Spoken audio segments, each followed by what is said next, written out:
Thank you, Senator Urquhart. Senator Reynolds. Thank you, Mr Acting Deputy President. 13 years ago, I saw true evil up close, and for the first time in my life, I understood it. The events of 2001 and 2002 left an indelible mark on me. As Chief of Staff to Chris Ellison, the Minister for Justice and Customs, during one of our most challenging periods in government, September 11, the Bali bombings, the Tampa CFX, I personally experienced the best and worst of humanity. And the lessons I learnt then, both as a human being and in government, are just as relevant today in terms of both national security and border protection. As I said in my first speech, it was at the Bali hospital, where Australians were lying in the morgue, that I came to truly understand that those who desire to destroy democracy do not respect our national compassion. Instead, they see it as weakness and wait for opportunities to exploit it. To the day I die, I will never forget what I saw, what I heard and what I smelt there. Through these experiences, dealing with people smugglers and terrorists, I came to understand that in government, compassion has to be balanced by strength and by decisiveness. Compassion for those impacted by the most heinous of crimes must be balanced with the strength to deal with the criminals.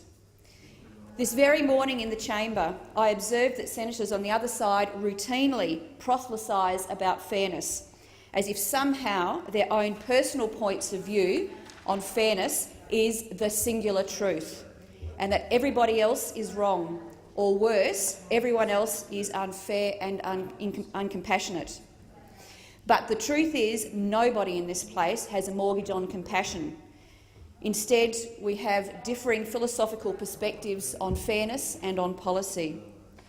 I know from the 3 years of personal experience that border integrity is one of the toughest areas of government policy, but nonetheless one of the most important.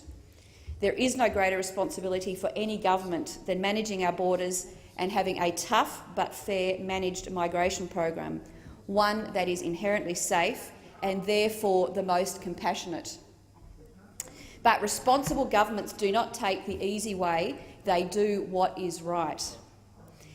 I can hear the interjections, Mr Acting Deputy President, from Senator Hanson-Young, and I would say to her through you that, having personally received phone calls to advise that people, women and children, were drowning on sinking boats in the most heinous and awful circumstances, I still cannot describe today how terrible that is. And until you've actually experienced that, you'll truly come to understand how I feel and why I feel so strongly about this. Order.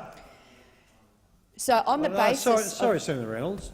I'm listening intently to your contribution, and I would ask other senators at least afford Senator Reynolds the last 1 minute and 57 seconds she has left. Thank Senator you. Reynolds.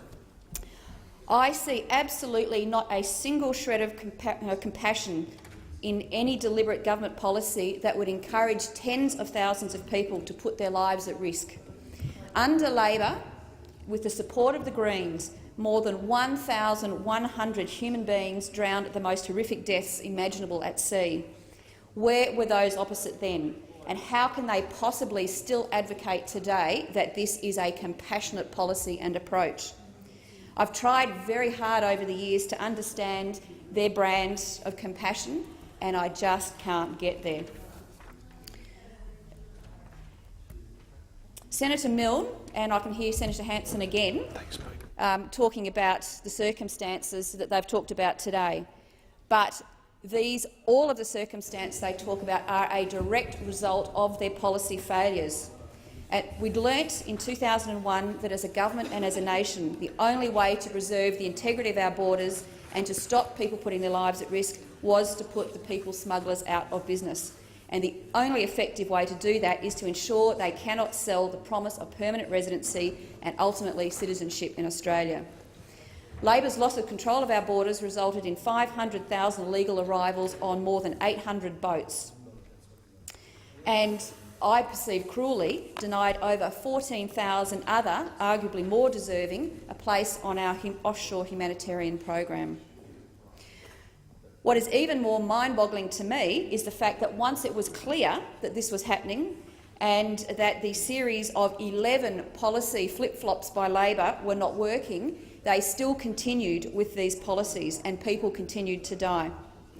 In conclusion, people smugglers are going out of business, people are no longer drowning at sea, our detention centres are once again emptying. To me, this is the most compassionate outcome of all. Thank you, Senator Thank you. Reynolds. Senator